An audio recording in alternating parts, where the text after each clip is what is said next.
बहुत सारे लोगों को ये फ़िक्र और टेंशन हो रही है कि सरफराज के वीडियोस क्यों नहीं आ रहे हैं। उनके व्लॉग्स का वेट करते हैं लोग और कमेंट्स कर रहे हैं हर जगह जा जा के सरफराज के व्लॉग क्यों नहीं आ रहे हैं। तो ऐसा ही एक गेम मुझे आया था कि बहन आप इन लोगों के व्लॉग देखती हैं और इन लोगों के लिए रिएक्शन वीडियोस बनाती हैं, तो प्लीज़ हमें बताइए कि सरफराज भाई की वीडियोस क्यों नहीं आ रहे हैं।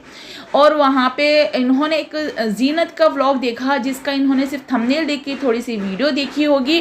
तो मैं कहती हूँ कि जीनत के व्लॉग ना कंप्लीट लास्ट वाला व्लॉग जो उन्होंने डाला था कि अब से वीडियोस नहीं आएंगे, व्लॉग नहीं आएंगे, जो थंबनेल पे लिखा था वो था सरफराज भाई के लिए।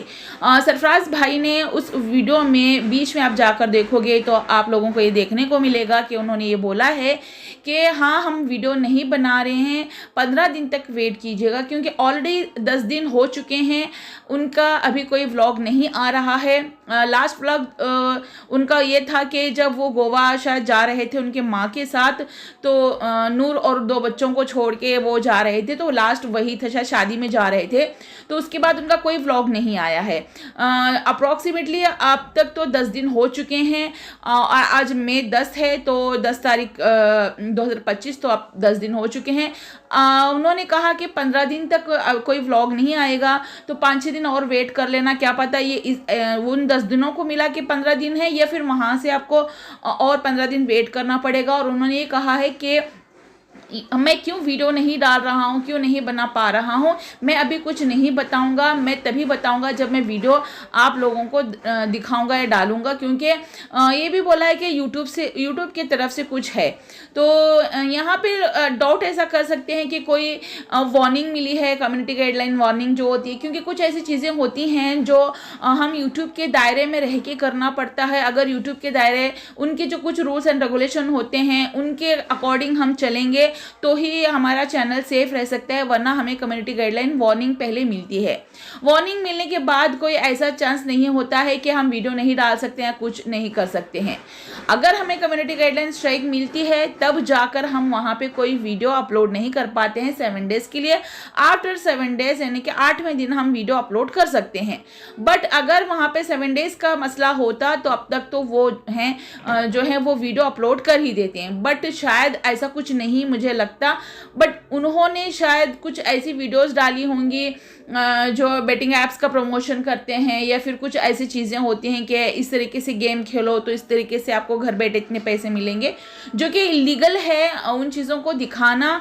क्योंकि जो चीज़ें प्ले स्टोर पर आपको अवेलेबल नहीं है, कुछ ऐसे ऐप्स हैं जो प्ले स्टोर पर अवेलेबल नहीं हैं, उन ऐप्स का प्रमोशन अगर आप करते हो तो वो इलीगल माना जाता है। तो इसके हिसाब से वो वहाँ पे आपको वार्निंग या स्ट्राइक भी मिल सकती है, या तो फिर चैनल परमानेंटली टर्मिनेट भी हो सकता है। तो इन सारी चीज़ों को नहीं करना चाहिए।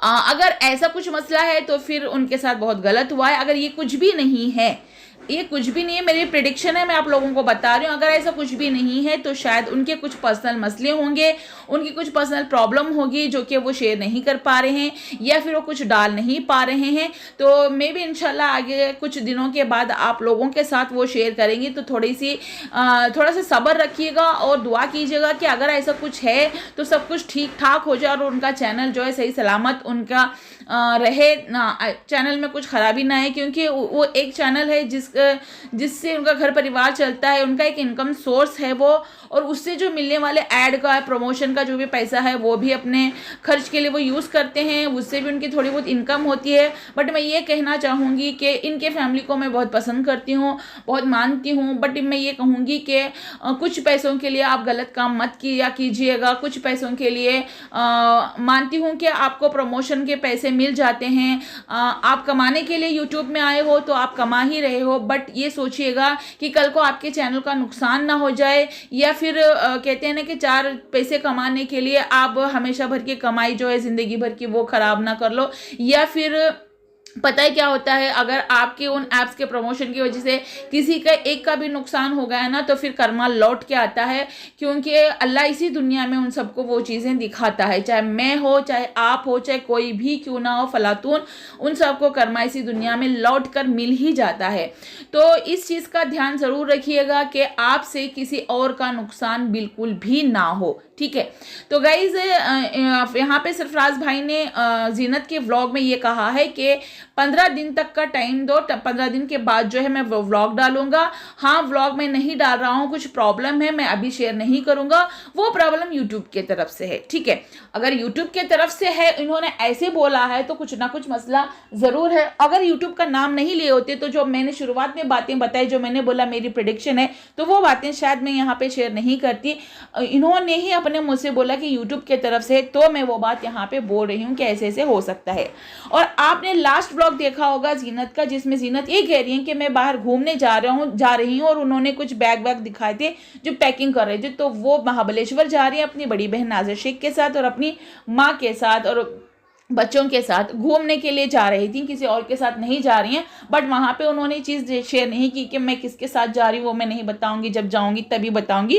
तो अलग दिमाग में ख्यालात मत लेके आ जाना। जो भी कुछ लोग हैं जो गंदे ख्यालात लेके आ जाते हैं, किसके साथ जा रही, क्या जा रही, तो ऐसा मत कुछ भी दिमाग में लेके आना। वो अपनी बड़ी बहन, जीजा जी और अपनी माँ के साथ घूमने महाबलेश्वर जा रही हैं। और यही बात जो है कि नूर को अकेला छोड़ के जो है सरफराज शादी में चला गया था, बीवी ने परमिशन दी होगी तो तभी वो गए होंगे। अगर बीवी कहती कि नहीं आप नहीं जाओगे, मुझे आपकी ज़रूरत है, आप यहीं पे रहो, तो शायद वो रुक जाते, नहीं जाते।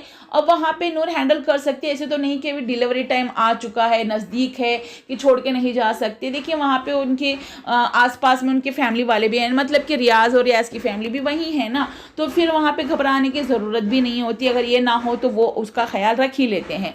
तो इतना भी वो मत कीजिएगा कि नूर को अकेला छोड़ के चले गए, अम्मी को रहना चाहिए था साथ, सरफराज को रहना चाहिए था साथ। इस तरीके से अगर आप कमेंट करोगे तो आप नूर को वीक कर रहे हो, कमज़ोर कर रहे हो। नूर इतनी कमज़ोर नहीं है, वीक नहीं है वो। नूर हर चीज़ हैंडल कर सकती है, वो बखूबी हैंडल कर सकती है, वो एक स्ट्रॉन्ग पर्सनालिटी उसमें है, दिक्कत आती है। तो आप उसको कमज़ोर मत बनाइए ऐसे कमेंट करके कि भाई नूर के साथ 2 बच्चे हैं, वो प्रेग्नेंट है, अम्मी को साथ रहना चाहिए था, आपकी अम्मी छोड़ के शादी में चली गई, शादी इंपॉर्टेंट नहीं थी। इस तरीके से कमेंट ना करें, उसको इतना कमज़ोर मत फील करवाया करें, वो अपने आप में मजबूत है। कुछ ऐसे लोग होते हैं कि मतलब थोड़ा बहुत चलेंगे तो ऐसे लगता है प्रेग्नेंट है तो थोड़ा बहुत चल भी नहीं सकते हैं, ठीक है। बिस्तर पे बैठे रहो, बिस्तर पे खाओ और वहीं पे सो जाओ, मतलब चलना फिरना नहीं, वॉकिंग करना नहीं, कुछ नहीं करना, काम नहीं करना। तो इतना भी बेड रेस्ट तो कुछ ऐसा बोला ही नहीं है ना डॉक्टर ने कि आपको फुल ऑन बेड रेस्ट करना है वरना आपका मिसकैरेज हो जाएगा, ऐसा कुछ होगा, वैसा कुछ होगा। तो ऐसा नूर का बिल्कुल भी नहीं है ना। नूर के अच्छी खासी डिलीवरी होती है, आराम से होती है, उसको कोई डिफ़िकल्टी नहीं होती है। जो नॉर्मली चीज़ें हैं वो जो हर एक औरत को फील करते हैं, औरत करती है, वो उसको होती है। बस इसका मतलब ये नहीं कि घर फैमिली वाले, घर परिवार वाले कहीं आ जा नहीं सकते, किसी की शादी अटेंड नहीं कर सकते। भाई ये ख़ानदान होता है, फैमिली होती है, हर वो लोग इनकी शादियों में आए होते हैं तो इन लोगों को भी उनकी शादियों में जाना पड़ता है, ठीक है। फैमिली एक रिश्तेदारी होती है तो रिश्तेदारी निभाना पड़ता है। आजकल पता है रिश्तेदारी कैसी है, ठीक है। पहले तो हर दुख सुख में जाते थे लोग, मगर अभी पता है कोई किसी की शादी हो तब जाते हैं, या फिर कोई मर गया हो या किसी की मैयत मट्टी हुई हो तब जाते हैं, ठीक है। इतनी ही रिश्तेदारी रह गई है, ठीक है। पहले तो चिल्ला छट्टी कुछ भी हो, थोड़े थोड़े दिन में हाँ चलो घूम फिर के आते हैं, इनके घर जाते हैं, उनके घर जाते हैं, वैसे चलता था। अब कोई रिश्तेदारी बची नहीं है, ठीक है। बस इतना है, अगर किसी को कुछ हो जाता है, कोई मर जाता है तो कॉल आता है, या फिर कोई किसी की शादी है तो कॉल आता है, या कोई दावत है तो लोगों को जमाना होता है ना, तो फिर कॉल आता है। बस बाकी के दिनों में आप मर गए हो, जिंदा हो, कैसे जी रहे हो, कैसे जी नहीं जी रहे हो, कोई कॉल नहीं आता, कोई मैसेज नहीं आता है, चाहे उनके हाथों में बड़े बड़े फ़ोन क्यों ना हो, कुछ भी क्यों ना हो। ये ऐसी रिश्तेदारी आजकल चल रही है। कैसे आप लोगों का क्या है कहना, कमेंट सेक्शन में ज़रूर बताइएगा। चैनल पे नए हो तो चैनल को ज़रूर सब्सक्राइब कीजिएगा। मिलते हैं नेक्स्ट वीडियो में। Till then bye bye, take care. Like ज़रूर करना मेरी वीडियो को।